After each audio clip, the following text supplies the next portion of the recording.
जोरदार तालियों से हम स्वागत करें, अभिनंदन करें माननीय मुख्यमंत्री राजस्थान सरकार श्री भजनलाल शर्मा जी का। हमने हृदयस्थ और अंतस्थ भाव से स्वागत किया और आइए स्वागत उद्बोधन के लिए आमंत्रित करना चाहेंगे माननीय विधायक नदबई कुंवर जगत सिंह जी को। आप आए और माननीय का स्वागत यहाँ स्वागत उद्बोधन से करें। राम राम साहब, पहले तो आप सबको मैं अपनी तरफ से, अपने परिवार के तरफ से, अपनी पार्टी भारतीय जनता पार्टी की तरफ से और सम्मानित मंच की तरफ से धनतेरस के पावन उपलक्ष्य पे और आने वाली दीपावली और भाई दूज की तहे दिल से आप सबको हार्दिक बधाई और शुभकामनाएं। परम आदरणीय पूज्य बड़े भाई और नदबई की धरती के लाल और हमारे प्रदेश के यशस्वी मुख्यमंत्री भजनलाल शर्मा जी, आदरणीय भाई साहब सुरेश रावत जी, आदरणीय गौतम ढाक साहब, आदरणीय जवाहर बेगम जी, शैली भाई साहब, ऋतु बनावत जी, नौक्षम जी, शिवानी दायमा जी और मंच पे विराजमान सारे ही हमारे प्रांत के, जिले के, विधानसभा के वरिष्ठ भारतीय जनता पार्टी के नेतागण, यहाँ उपस्थित दूर दराज से आप सब आए, मेरी पूजनीय सरदारी माताओं, बहनों, भाइयों और युवा साथियों, पत्रकार बंधु और अधिकारी बंधु,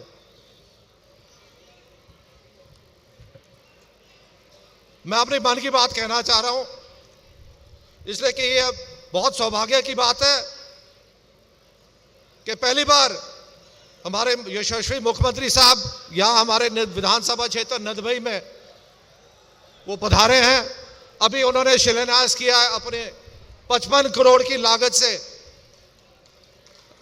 55 करोड़ की लागत से प्रगतिरत अपने जिला स्तरीय अस्पताल जो दिल्ली गुड़गांव के अस्पतालों को भी पीछे छोड़ने जा रही है। उसके लिए आपको बहुत बहुत धन्यवाद।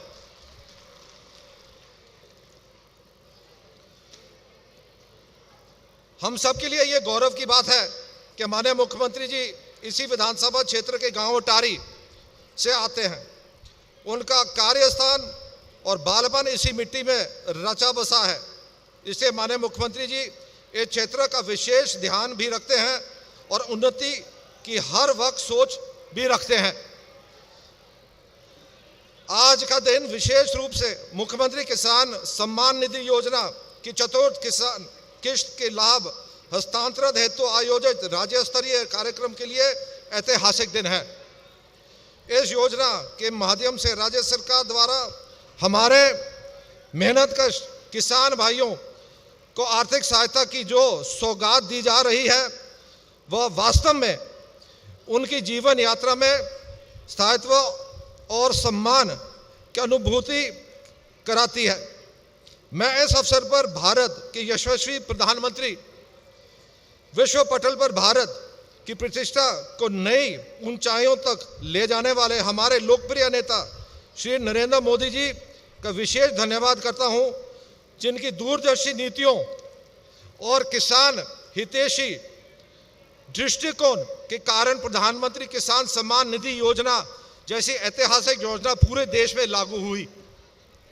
राज्य सरकार ने सहकारिता क्षेत्र को सशक्त करने के लिए जो योजनाएं लागू की हैं, चाहे वह ग्राम सेवा सहकारी समितियों का सुदृढ़ीकरण हो या डेयरी क्षेत्र में किसानों को लाभकारी मूल्य दिलाना, उनका प्रत्यक्ष लाभ आज हमारे क्षेत्र के किसानों तक पहुंच रहा है। विशेषकर नदबई क्षेत्र में सहकारिता समितियों के माध्यम से खाद बीज की समय पर उपलब्धता, बिना ब्याज के ऋण सुविधा और फसली ऋण वितरण की पारदर्शिता ने किसानों को भरोसा बढ़ाया है।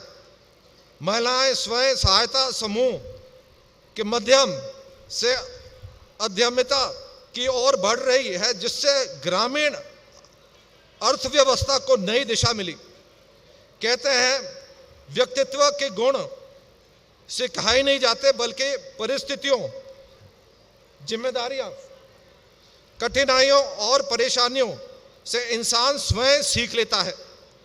चाहे वह किसी राजधानी का राजा हो या प्रजातांत्रिक व्यवस्था का जनप्रतिनिधि हो क्यों ना हो, माननीय मुख्यमंत्री जी अपने छात्र जीवन से ही इन परिस्थितियों से गुजरकर आज राजस्थान की सर्वोच्च ऊंचाइयों पर पहुंचे हैं।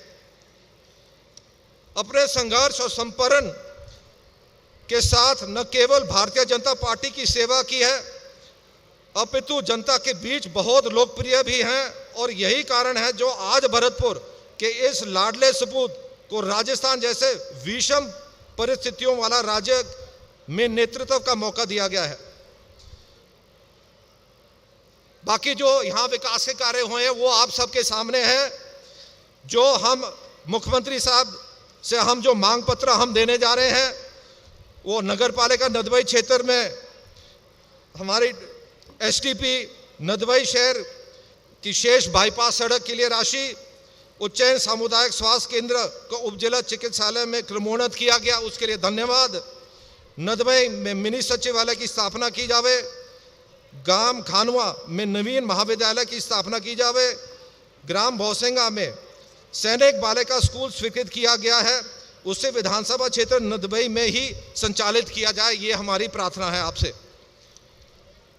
इन्हीं शब्दों के साथ मैं अपने वाणी को मैं विराम देता हूं और एक और बार अपने तरफ से आप सबकी तरफ से हमारी पावन धरती पे सीएम साहब पधारे हैं, उसके लिए तहे दिल से धन्यवाद सीएम साहब को। जय हिंद और जय भारत। धन्यवाद।